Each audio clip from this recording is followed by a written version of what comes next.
Olá, você que está acompanhando a programação da TVA, a TV da Assembleia Legislativa. É um prazer estar aqui de novo no Política em Foco, trazendo para vocês as principais pautas do Parlamento catarinense. Hoje comigo, Fábio Gadotti, do site upiara.net e também do fabiogadotti.net. E também Lucas Casagrande, da Rádio Araranguá. Fábio Gadotti, satisfação recebê-lo aqui. Marcelo, obrigado pelo convite. É sempre um prazer participar do programa Política em Foco e discutir os principais assuntos que são pauta no Legislativo de Santa Catarina. Lucas Casagrande também, mais uma vez, é uma alegria compartilhar esse espaço com você.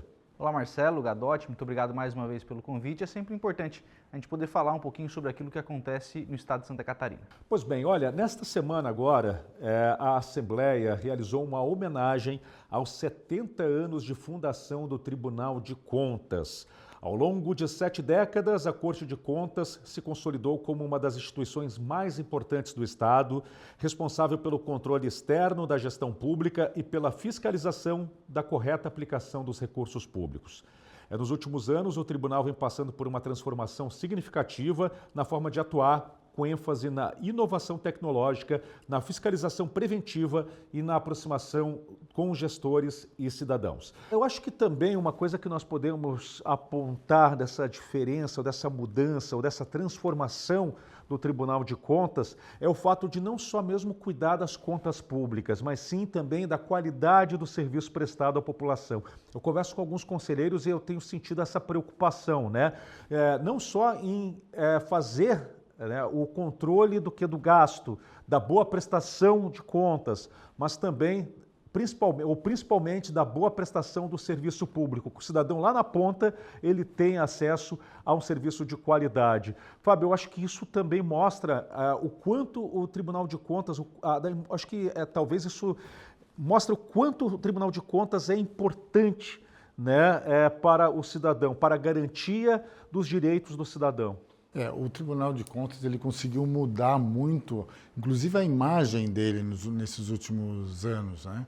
Porque ele tinha uma atuação muito mais de fiscalização, de punição, e agora vários programas, eles decidiram, vários programas que são implantados, que têm um caráter mais de prevenção, de esclarecimento, de tirar dúvidas dos gestores públicos. Inclusive, eu percebo que muitas vezes os gestores se adiantam e enviam informações ao Tribunal de Contas já para evitar problemas futuros, né? No caso de editais de licitação, concorrências públicas, pregões, enfim, as prefeituras fazem questão, muitas vezes, de enviar com antecedência para evitar problemas futuros depois na análise dos processos. E enfatizo uma outra coisa que eu acho interessante, a importância desse processo, especialmente para os pequenos municípios, né? Municípios grandes, como Florianópolis, por exemplo, Joinville, Criciúma, Chapecó, eles têm uma estrutura um pouco mais organizada, ou diria até bem organizada, diferente de pequenos municípios que se valem dessas informações importantes do Tribunal de Contas para que os processos administrativos corram de uma forma mais ajustada e que não tenham problema depois, não só no Tribunal de Contas, mas também no Judiciário.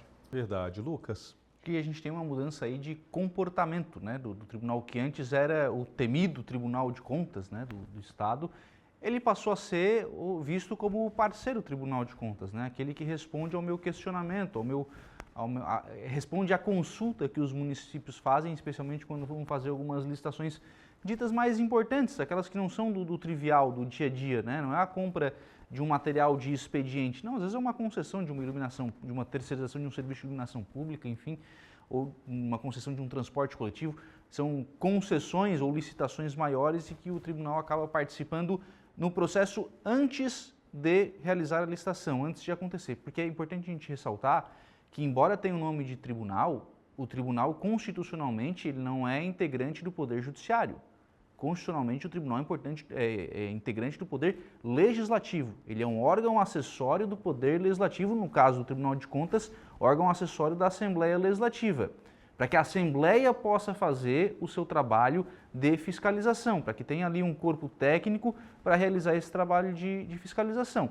Então, é evidente, o tribunal não vai fazer julgamento prévio de nenhum município, né, de nenhuma ação, mas ele pode sim e tem feito. E acho que essa mudança fez com que mudasse esse paradigma, fez com que mudasse essa imagem que o Gadotti colocou no Tribunal de Contas. Acho que essa mudança de comportamento fez com que agora o tribunal fosse mais amigável aos municípios. E aí, não é que ele foi mais amigável aos municípios, aí é que ele foi mais resolutivo para o cidadão.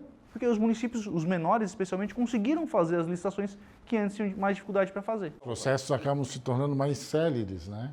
Eles acabam, como os municípios conseguem tirar as dúvidas, eles conseguem já colocar os editais na praça, digamos assim, e executar as obras com mais rapidez e, mais importante ainda, com segurança jurídica. E eu digo até mais, não só mais céleres, com esse novo comportamento, os municípios conseguem fazer algumas, porque tinham algumas que realmente eles não conseguiam fazer. E aí com mais segurança jurídica, com mais segurança, né, de que aquele recurso público vai de fato chegar naquela obração, porque como disse o Gadotti, muitos municípios não têm uma estrutura robusta de controladoria geral.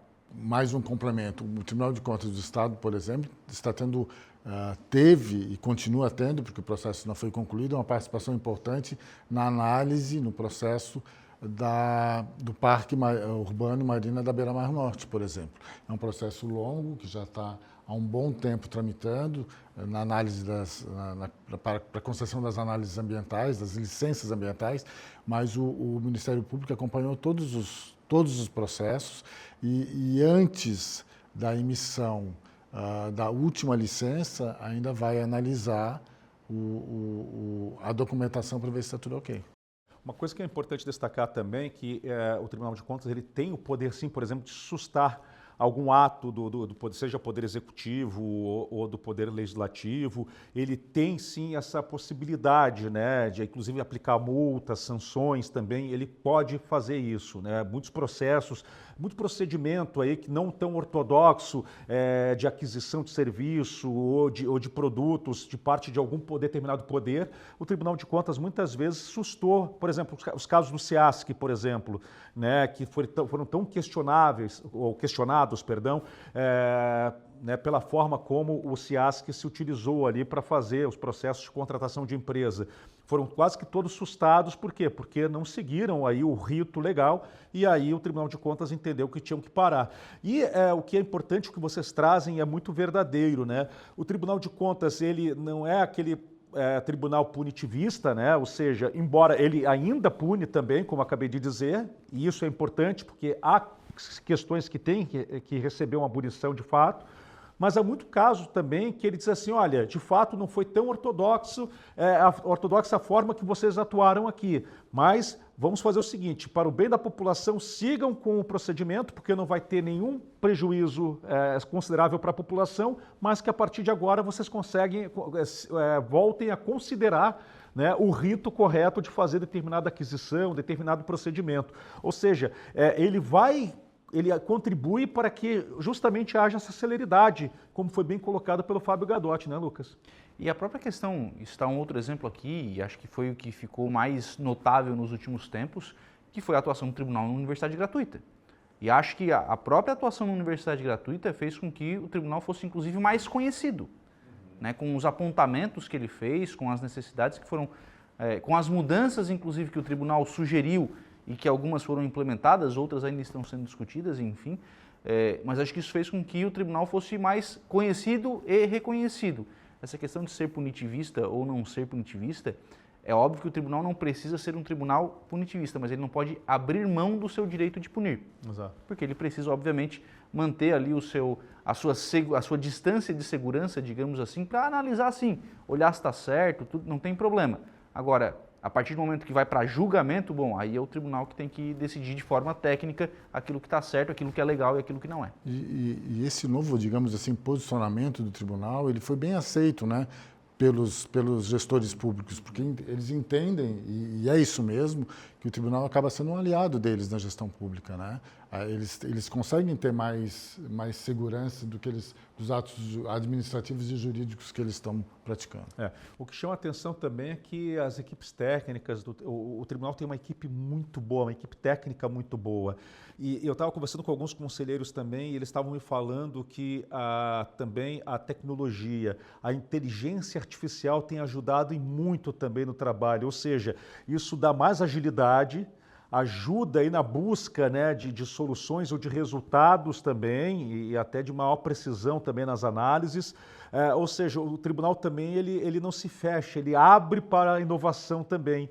E isso, claro, que no resultado final acaba dando aí podemos dizer assim, um resultado muito melhor no trabalho também, né, Lucas? Só para dar um exemplo assim bem claro, né? A gente vê todos os municípios precisam prestar suas contas, né, para o Tribunal de Contas, enfim, que encaminha depois um relatório para as câmaras de vereadores. Há alguns anos atrás, o tribunal levava 4, 5, dependendo do município, às vezes 6, 7 anos para encaminhar um relatório de prestação de contas de um determinado ano de um determinado município.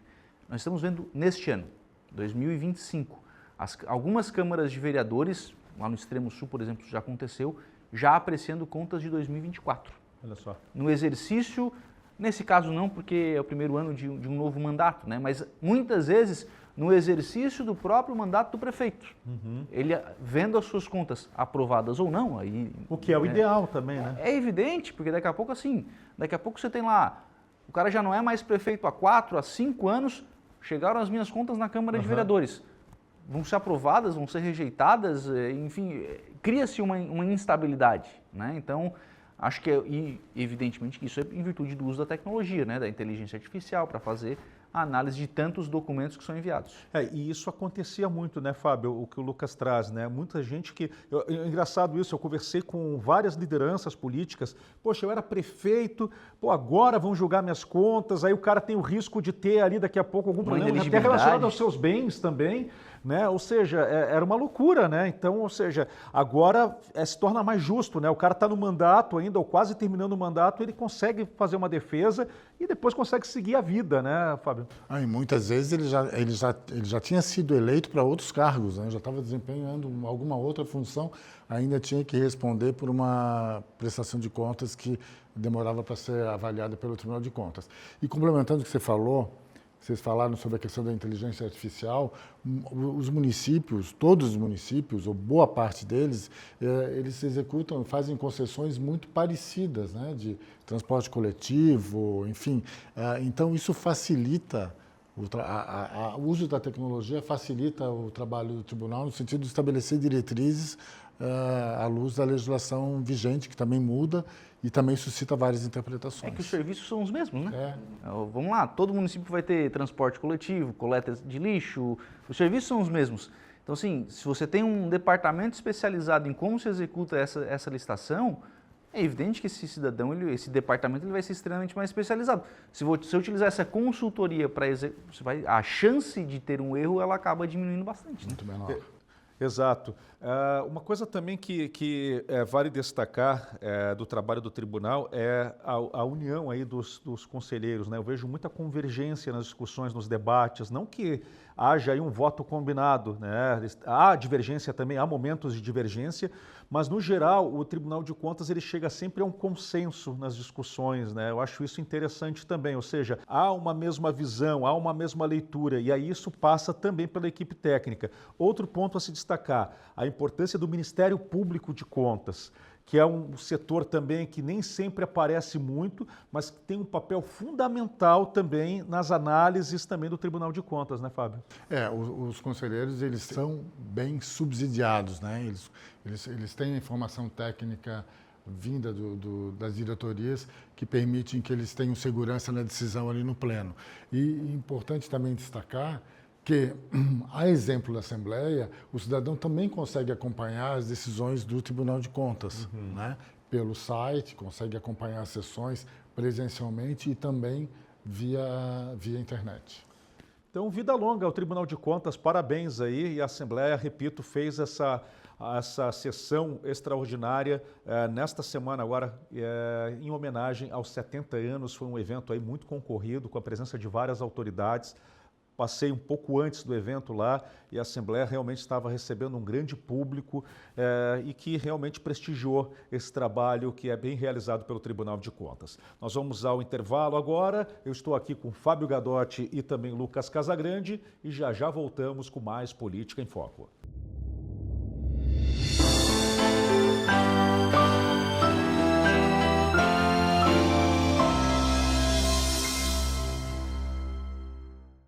Estamos de volta, programa Política em Foco aqui na TVA, a TV da Assembleia Legislativa. Comigo hoje, Fábio Gadotti, do portal Piara.net, também FábioGadotti.net e também Lucas Casagrande, da Rádio Araranguá.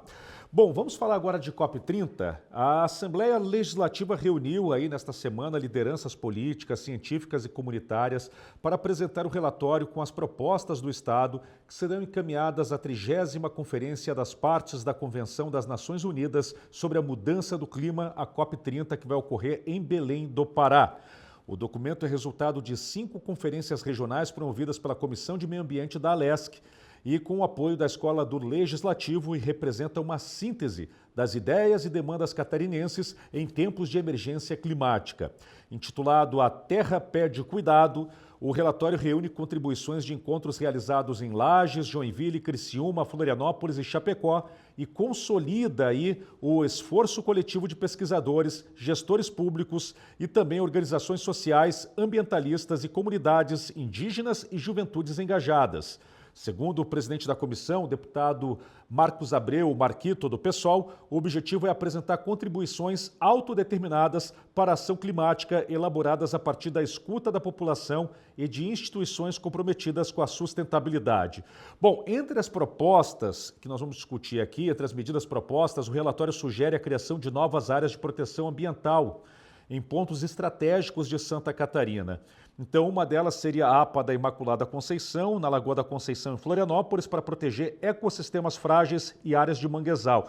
Ou seja, ele traz algumas propostas. É claro, vai levar para a COP30, mas isso acaba depois servindo muito mais para uma discussão nacional, né?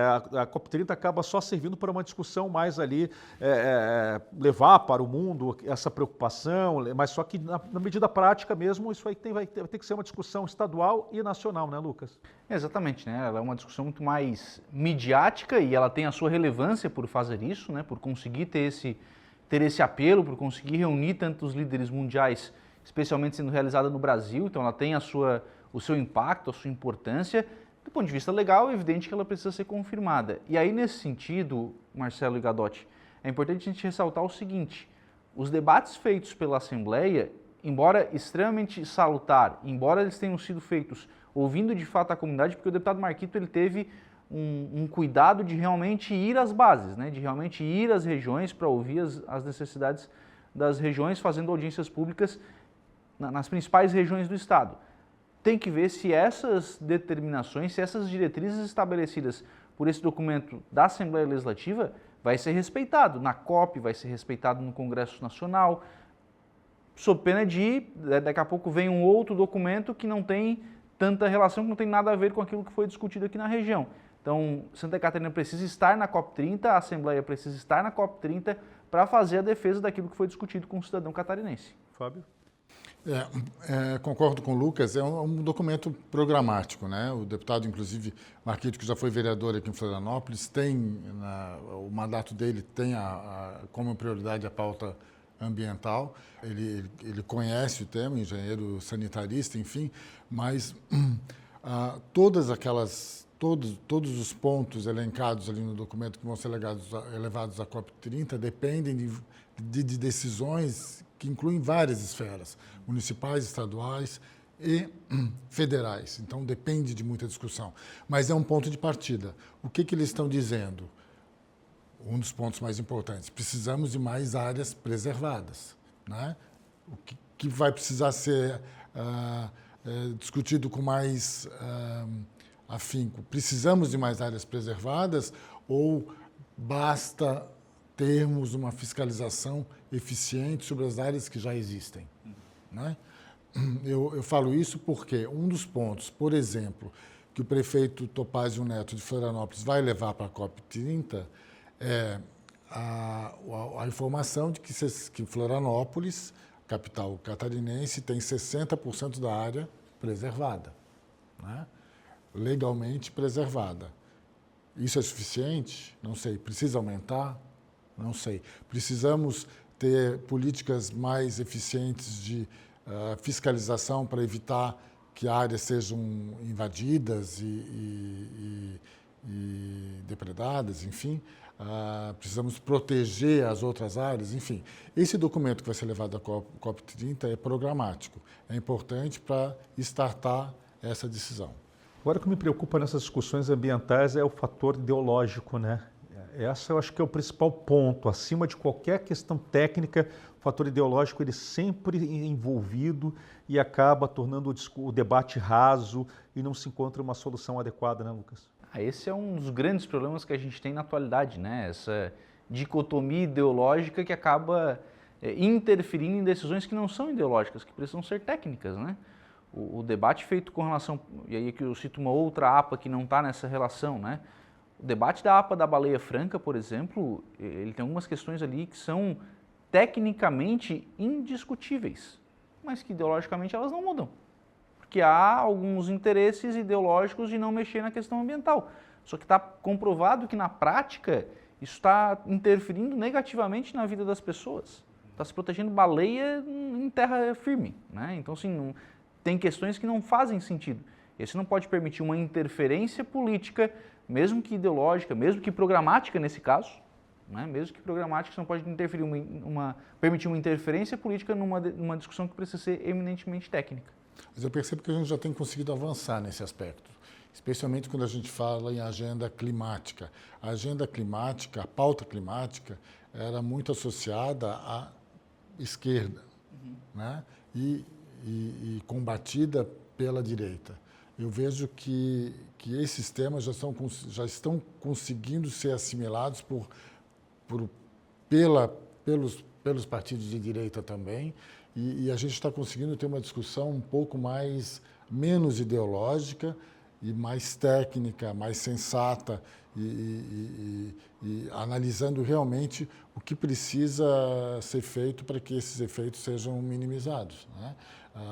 Por exemplo, os municípios estão percebendo que tem participação importante nesse processo, né? Inclusive, voltando a falar aqui de Santa Catarina, do prefeito Topazio, como presidente da FECAM, Federação Catarinense de Municípios, ele vai entregar um documento à organização da COP pedindo ressaltando, destacando a importância do papel dos prefeitos, dos municípios nessa discussão da agenda climática. Porque se os municípios não fizerem nada... Os municípios precisam, na verdade, assumir esse papel de responsabilidade, né? Assumir a dianteira de fato dessa discussão. Mas precisam ser chamados também, né? As duas coisas, né? Eu acho que eles precisam ser chamados, concordo, mas eu acho que eles também precisam, às vezes, se colocar à disposição. Assumir. Quantos dos municípios catarinenses ainda não têm fundação ambiental? Né? São algumas políticas públicas que são municipais, quer dizer, às vezes o município também ele se omite. Não, a questão ambiental fica lá com o IMA hoje, né? Com o Instituto de Meio Ambiente, as licenças ambientais ficam lá com o IMA. Não, muitas vezes o município poderia estar fazendo esse licenciamento e vendo nessa questão ambiental, inclusive, para vários dos municípios catarinenses, uma oportunidade.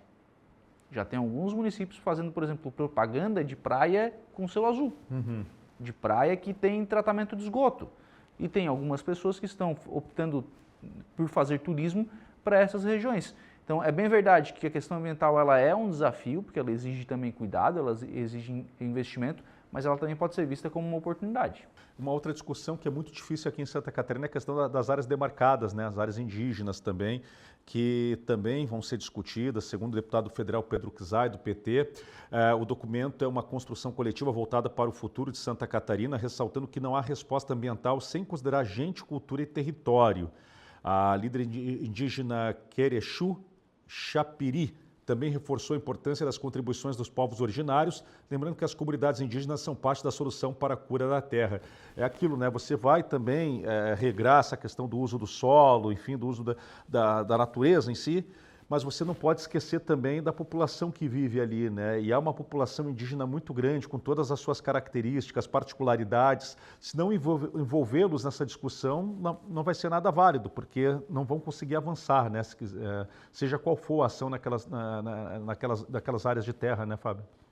É um assunto polêmico, né? A gente vem discutindo, vem acompanhando essa discussão via STF. A gente tem alguns pontos nevrálgicos aqui em Santa Catarina, aqui na região da Grande Florianópolis, inclusive, Palhoça. Concordo, é importante que essa população originária seja ouvida, seja respeitada. Elas respeitam e preservam o meio ambiente de uma forma exemplar, muito mais que outras. Isso é ponto pacífico. Mas também defendo que, e acredito que seja razoável, que essa discussão sobre a demarcação das terras indígenas, enfim, ouça e considere a população branca, enfim, que já estava no local, de uma forma a ser indenizada, algo que o valha. Mas é inegável que essa população originária tem que ser respeitada e a área delas seja preservada por lei. E respeitar também um marco legal, né? Sim. Legal. E eu obedecido, porque assim, não é questão de respeitar porque quer, é respeitar porque é uma lei, né? E a lei precisa ser cumprida, né? É verdade.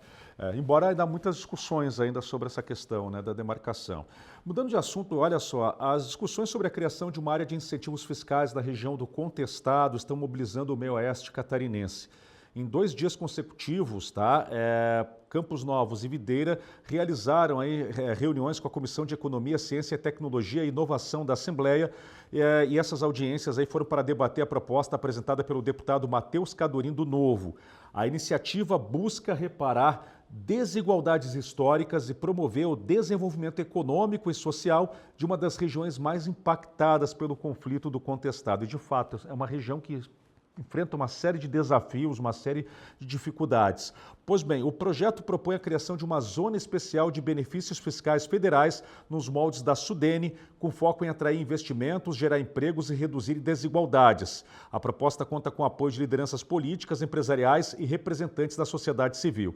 Em Campos Novos, o presidente da Câmara local, Darcy Rodrigo Pedroso, destacou que incentivos fiscais poderiam fortalecer o comércio e a indústria local. Já o deputado Matheus Cadorim reforçou que o pedido não é um favor, mas um direito, já que Santa Catarina envia R$100 para Brasília e recebe apenas R$12 de volta e que é justo que venha uma parte desse recurso. Pois a ideia, então, por exemplo, é movimentar ou atrair incentivos fiscais para mais investimentos naquela região. E a região do Contestado, de fato, né, Lucas, é uma região bastante sofrida, né? Ela fica às vezes até um pouco isolada ali quando você vê, né, em relação às demais regiões do estado.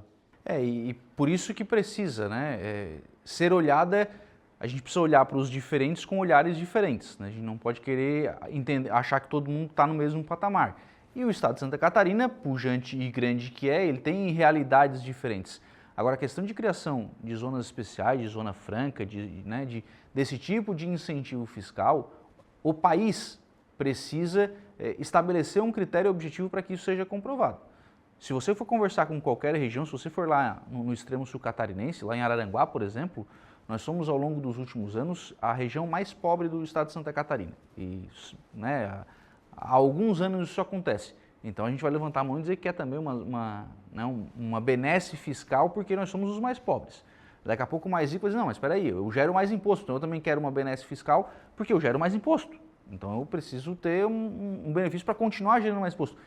Se o país olhar para cada uma das realidades, todo mundo vai ter um argumento que justifique esse investimento. Então o que o país precisa fazer? Criar um critério objetivo. Olha, a partir deste critério, a gente vai estabelecer uma zona especial, uma zona franca, enfim, aí vai estabelecer as possibilidades tributárias para atender a essas necessidades. É uma questão polêmica, quem defenda a críticos, né, quanto mais de incentivos fiscais, mas eu imagino que em determinadas situações, eu concordo com o Lucas, determinadas situações elas fazem bem para a economia e para determinadas regiões, para o desenvolvimento econômico regional, e talvez seja o caso ali da região do Contestado, que eu não conheço em detalhes, né? Mas eu acho que é um assunto importante. Isso que o Lucas falou, acho que tem que ser considerado. Talvez outras regiões também acabem tendo o mesmo pleito, né? E a questão incentivo fiscal, inclusive, vai ser um dos pontos importantes a serem discutidos nos próximos meses e anos, tendo em vista a reforma tributária, que mexe nesse assunto, né? Mas aí seria uma questão diferente, né? A questão da reforma tributária, ela mexe com aqueles incentivos fiscais mais destinados a empresas, né? A atrair investimentos, para evitar a guerra fiscal, tem até aquela coisa toda. Até um certo ponto, eu não sei se é interessante essa questão de acabar com essa questão do incentivo fiscal, né? Porque geralmente acaba sendo um ponto de atração, né? Aí você vai ter que criar outras alternativas para atrair empresas, né? Mas esse é um caso diferente, é uma questão quase que uma reparação histórica com uma região que sofre por causa de uma guerra que ocorreu aí há alguns anos atrás. Gente, olha, vamos encerrando o programa de hoje, já passou o tempo. Quero agradecer aí a participação de vocês. Lucas Casagrande, foi um prazer ter você novamente aqui. Obrigado, Marcelo. Obrigado, Gadotti, mais uma vez pela presença, e agradecer a você que acompanhou mais essa edição do Política em Foco. Fábio Gadotti também, muito obrigado. Até a próxima. Obrigado pelo convite. Ótimo conversar com vocês, Marcelo e Lucas, e até a próxima. E a você, o nosso muito obrigado por acompanhar o Política em Foco, sempre trazendo as principais pautas do Parlamento Catarinense. Um grande abraço e continue na programação da TVA, a TV da Assembleia Legislativa. Até o nosso próximo encontro.